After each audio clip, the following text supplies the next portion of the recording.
Testemunho de fé e milagre. A cura da doença de Pompe em uma reunião da Congregação Cristã no Brasil. O início de uma jornada de dor e esperança. Era uma tarde quente de outubro em uma pequena cidade do interior de São Paulo, onde o ar seco misturava-se ao cheiro de terra molhada após uma chuva passageira. Na casa modesta de donos de uma pequena lavoura, a família de Lucas Ribeiro, um jovem de 22 anos, vivia dias de angústia silenciosa. Há quase 3 anos, Lucas vinha lutando contra uma doença rara e degenerativa, a doença de Pompe, um distúrbio genético que afeta os músculos, incluindo o coração e os pulmões, levando à fraqueza progressiva e, em muitos casos, à morte precoce. Os médicos haviam sido claros: não há cura. Os tratamentos apenas retardam o avanço, mas a degeneração é inevitável. As palavras ecoavam na mente de Dona Maria, mãe de Lucas, enquanto ela preparava o jantar com mãos trêmulas. O filho, antes um rapaz cheio de vida, que ajudava o pai na roça e sonhava em ser mecânico, agora mal conseguia se levantar da cama sem ajuda. Suas pernas, outrora fortes, tremiam ao menor esforço, e sua respiração era ofegante, como se cada inspiração fosse uma batalha. Mãe, hoje não consigo nem segurar o garfo, murmurou Lucas, olhando para o prato intocado. Seus olhos, antes brilhantes, agora refletiam um cansaço profundo, quase uma resignação. Dona Maria segurou sua mão, sentindo os ossos frágeis sob a pele. Meu filho, nós vamos continuar orando. Deus não nos abandonou. Ele tem um propósito. Mas no fundo, até ela sentia o peso da dúvida. Quantas noites havia passado em claro, chorando aos pés da cama do filho, suplicando a Deus por um milagre. Quantas vezes o marido, seu João, um homem de poucas palavras mas de fé inabalável, havia dito: confia, Maria. O Senhor ouve. A fé que não se dobra, a busca por respostas na Congregação Cristã no Brasil. A família Ribeiro era membro fiel da Congregação Cristã no Brasil, CCB, há décadas. Desde criança, Lucas havia sido criado nos princípios da palavra, participando das reuniões, ouvindo os hinos entoados com fervor e testemunhando curas que para muitos pareciam impossíveis.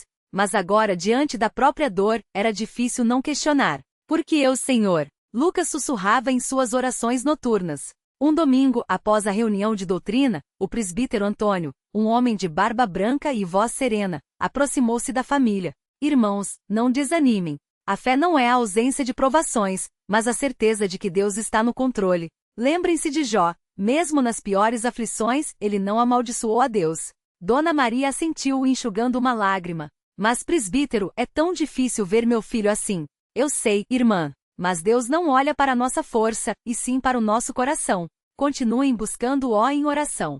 O Senhor opera de maneiras que não entendemos.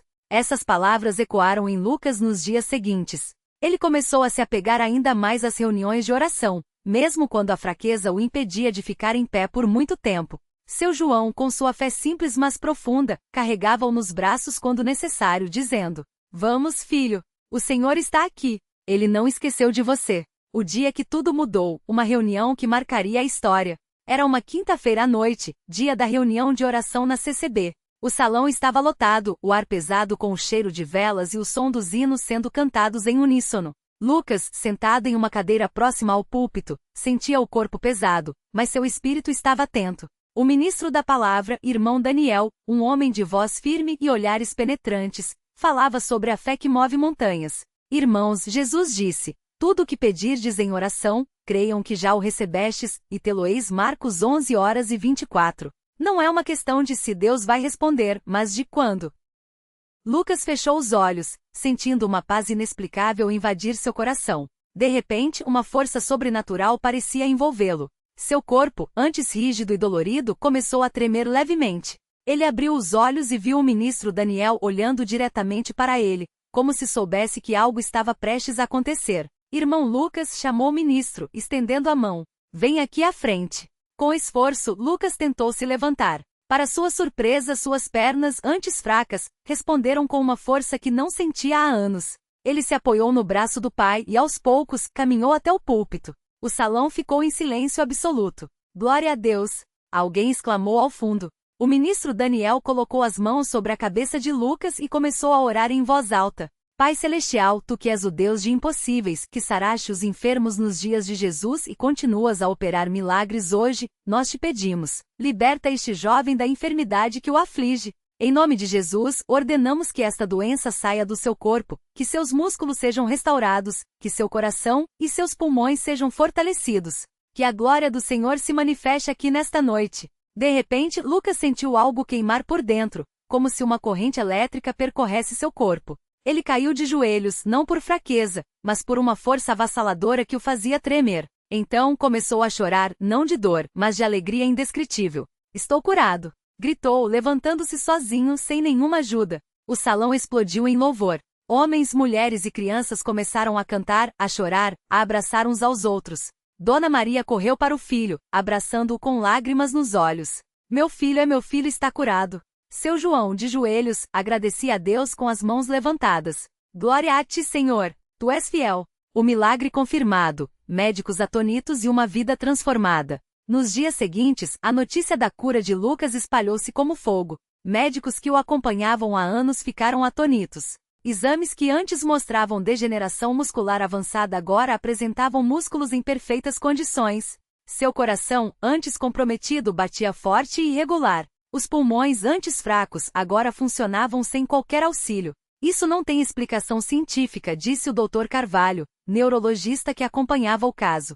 Pela medicina, isso é impossível. Mas se foi um milagre, quem sou eu para questionar? Lucas, agora completa e milagrosamente curado, voltou à sua rotina com uma força renovada. Retomou os trabalhos na lavoura, ajudava o pai sem cansar-se, e até começou a aprender mecânica como sempre sonhara. Mas, acima de tudo, sua fé havia sido fortalecida de uma maneira que nenhuma prova poderia abalar. O impacto na congregação, um testemunho que fortaleceu a fé de muitos. O milagre de Lucas repercutiu não só em sua cidade, mas em congregações vizinhas. Muitos que estavam desanimados, doentes ou em dúvida encontraram esperança em seu testemunho. Em uma reunião de testemunhos, Lucas subiu ao púlpito pela primeira vez para compartilhar sua história. Irmãos, eu quase desisti. Cheguei a pensar que Deus me havia esquecido. Mas Ele nunca nos abandona. Mesmo quando não entendemos, Ele está trabalhando. Se hoje estou aqui curado, não é por meu mérito, mas pela misericórdia dele. Disse, com a voz embargada. Muitos choravam. Uma senhora, Dona Ana, que sofria de artrite há anos, levantou-se e disse: se Deus curou Lucas, Ele pode me curar também. E naquela mesma noite, após orações fervorosas, Dona Ana sentiu suas articulações sendo libertadas da dor. Mas o milagre se manifestava, provando que onde há fé, Deus age. O cotidiano de fé, como a CCB molda vidas além dos milagres.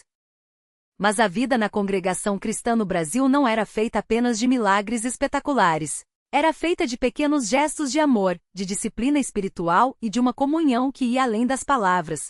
As reuniões que alimentavam a alma. Todas as terças e quintas, a congregação se reunia para orações e estudos bíblicos. As mulheres sentavam-se de um lado, os homens de outro, como manda a tradição, mas a unidade era palpável. Os hinos cantados sem instrumentos ecoavam com uma harmonia celestial, como se os anjos estivessem presentes. A paz do Senhor esteja com vocês, irmãos, cumprimentava o diácono Pedro, um homem simples, mas de um coração enorme. E contigo também, irmão, respondiam em coro. As visitas aos enfermos e necessitados. A CCB era conhecida por seu trabalho social. Sempre que alguém adoecia, os irmãos iam visitar, levando não só palavras de conforto, mas ajuda prática. Quando a irmã Clara ficou viúva, a congregação reuniu alimentos e dinheiro para ajudá-la a criar os 3 filhos. Vocês são minha família agora, disse Clara, emocionada, em uma das reuniões. Os jovens e a preservação da fé. Lucas, agora curado, passou a participar ativamente dos cultos de jovens. Lá, os rapazes e moças aprendiam sobre pureza, respeito e dedicação a Deus. Não havia festas mundanas, nem modas que desonrassem o corpo, mas havia uma alegria genuína em servir ao Senhor. O mundo oferece prazeres passageiros, mas Deus nos dá paz eterna, ensinou o evangelista Marcos em uma das aulas. Os jovens ouviam atentamente, muitos deles tomando decisões de consagração, como cortar cabelos longos, no caso dos rapazes, ou usar vestes modestas, no caso das moças, não por obrigação, mas por amor a Deus. Provações que vieram após o milagre, a fé em tempos de tentações. Mas a vida não ficou livre de desafios. O inimigo não gosta de ver almas fortalecidas e logo surgiram tentações e provações. Um dia, um antigo amigo de Lucas, Rafael, que havia se afastado da fé, apareceu com um convite. Lucas, vem comigo numa festa. Você tá curado, cara. Não precisa mais ficar preso nessas regras da igreja. Lucas sentiu o coração apertar. A memória da doença, da dor, da dependência veio à sua mente. Será que valeria a pena trocar a bênção que recebeu por um momento de prazer? Ele respirou fundo e respondeu: Rafael, eu já estive no fundo do poço. Deus me tirou de lá. Não vou voltar para as trevas. Rafael riu, incrédulo. Você tá perdendo a vida, mano. Mas Lucas sorriu seguro. Não, eu ganhei a vida eterna. A perseguição dos incrédulos. Nem todos acreditavam em sua cura. Alguns na cidade diziam: deve ser remissão espontânea. Ele tá fingindo para chamar atenção. Mas Lucas não se abalava. Sua cura era real e sua fé inquebrantável. Se eles não creem, não é problema meu. Eu sei no que acredito, dizia aos irmãos da congregação. Um ano depois, o testemunho que continuou inspirando. Passado um ano desde sua cura, Lucas subiu ao púlpito novamente, desta vez para batizar novos convertidos. Entre eles estava Rafael, seu antigo amigo, que após ver a transformação em sua vida, decidiu se render a Cristo. Eu vi a mudança em você, Lucas. Não era fingimento. Era Deus, confessou Rafael, emocionado após ser batizado.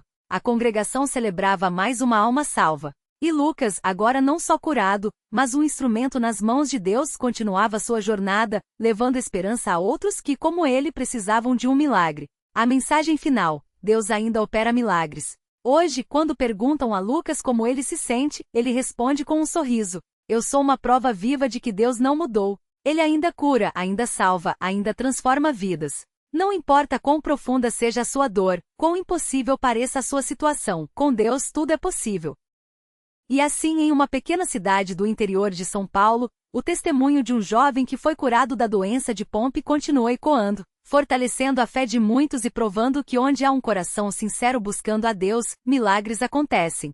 Glória a Deus pelas maravilhas que Ele opera. Fim, ou melhor, o começo de uma nova história de fé. Notas adicionais para enriquecer o relato, caso queira expandir ainda mais. Detalhes das reuniões, descrever os hinos cantados, as orações em uníssono, o silêncio reverente antes das mensagens. Mais testemunhos paralelos, outros milagres que ocorreram na mesma congregação, cura de cegueira, libertação de vícios, etc. A família Ribeiro hoje, como a vida deles mudou após o milagre, seu João e Dona Maria agora aconselham outros pais de doentes. Desafios da fé moderna. Como os jovens da CCB lidam com as tentações do mundo, redes sociais, namoros, pressões. A importância da obediência, como pequenas decisões, como guardar o sábado, jejuar, vestir-se com modéstia, abrem portas para bênçãos maiores. Se desejar, posso expandir ainda mais qualquer uma dessas partes. Que este testemunho fortaleça a fé de quem lê e lembre a todos que Deus é o mesmo ontem, hoje e sempre. Pessoa com as mãos postas faíscas. Testemunho CCB, jovem curou da doença de Pompe em reunião, Congregação Cristã no Brasil. Continuação, uma jornada de fé, lágrimas e milagres que transformaram não só uma vida, mas uma congregação inteira. O silêncio que precede o milagre. A reunião que mudou tudo. A noite de 12 de março de 2023 ficaria gravada na memória de todos que estiveram presentes na pequena, porém acolhedora, Congregação Cristã no Brasil do bairro Jardim das Flores. O ar estava carregado de uma expectativa sagrada, aquela sensação indescritível que só quem já esteve em uma reunião cheia do Espírito Santo conhece. As paredes brancas, simples mas impecáveis, refletiam a luz amarela das lâmpadas que pendiam do teto de madeira. Não havia luxo, nem adornos desnecessários, apenas a presença de Deus, tangível como um perfume suave que envolvia cada coração. Desde cedo os irmãos haviam se preparado. Dona Maria Ribeiro, com as mãos trêmulas de ansiedade e fé, ajudara a arrumar os bancos de madeira, passando um pano úmido para tirar o pó. Seu João, sempre silencioso, mas com um brilho nos olhos que só os pais de filhos doentes conhecem, verificava-se a cadeira de rodas de Lucas, seu filho de 19 anos. Estava bem posicionada perto do púlpito. Hoje vai ser diferente, Maria, ele murmurara baixinho, mais para si mesmo do que para a esposa. Eu sinto no espírito. Os hinos começaram pontualmente às 19h30. Não havia banda nem instrumentos eletrônicos, apenas vozes unidas em harmonia, lideradas pelo irmão Carlos, um diácono de voz grave e postura serena. O primeiro cântico foi o hino 18. Ó Deus, nosso refúgio, uma melodia que falava de confiança em meio às tempestades. Lucas, mesmo fraco, tentou acompanhar com os lábios, mas sua respiração era curta. Os músculos atrofiados pela doença de Pompe, uma condição genética rara que, aos poucos, roubava sua capacidade de andar, respirar e até de sorrir sem dor. O choro que quebrou o céu. Quando o irmão Paulo, o ancião responsável pela mensagem daquele dia, subiu ao púlpito, um silêncio profundo tomou conta do salão. Não era um silêncio vazio, mas aquele que precede algo grandioso. Ele abriu a Bíblia em Tiago 5, 14, 15. Está alguém entre vós doente? Chame os presbíteros da igreja, e estes façam oração sobre ele, ungindo-o com óleo em nome do Senhor. E a oração da fé salvará o doente e o Senhor o levantará. Enquanto lia, seus olhos se fixaram em Lucas. O jovem, antes tão cheio de vida, jogador de futebol amador, estudante de engenharia, filho que fazia a casa rir. Agora mal conseguia segurar a cabeça erguida. Dona Maria, sentada ao seu lado, apertava seu rosário entre os dedos, as lágrimas escorrendo sem controle. Senhor, se for da tua vontade, ela suplicava em pensamento. Foi então que o irmão Paulo fez algo inesperado. Ele desceu do púlpito, caminhou até Lucas, com voz firme, mas cheia de compaixão, disse: Lucas, meu irmão, hoje Deus vai te curar. Não por merecimento nosso, mas pela sua misericórdia. Você crê nisso? Lucas com esforço moveu os lábios. Eu creio, irmão. Mas será que Deus ainda se lembra de mim? Essas palavras ecoaram no salão como um grito de dor. Muitas mulheres começaram a chorar. O irmão Carlos, que estava ao lado, colocou a mão no ombro de Lucas e disse: Deus não só se lembra, como está aqui agora, esperando você soltar a fé. Não é pela força do seu braço, nem pela sua justiça, mas pela graça dele. A oração que abalou os céus. O irmão Paulo pediu que todos se ajoelhassem. O som de joelhos batendo no chão de madeira ressoou como um só corpo. Ele ungiu a testa de Lucas com óleo consagrado, enquanto outros irmãos impunham as mãos sobre ele. A oração começou baixa, quase um sussurro, mas logo se transformou em um clamor uníssono. Pai Celestial, tu que saraste os leprosos, devolveu a vista aos cegos e ressuscitaste os mortos, olha para este jovem. Ele é teu, Senhor. Não permitas que o inimigo roube mais um dia de sua vida. Em nome de Jesus, ordenamos que esta doença saia agora. Que os músculos se restaurem, que a força volte, que a glória de Deus se manifeste aqui. Lucas sentiu algo estranho. Primeiro, um calor intenso percorreu seu corpo, como se fogo líquido estivesse queimando suas veias.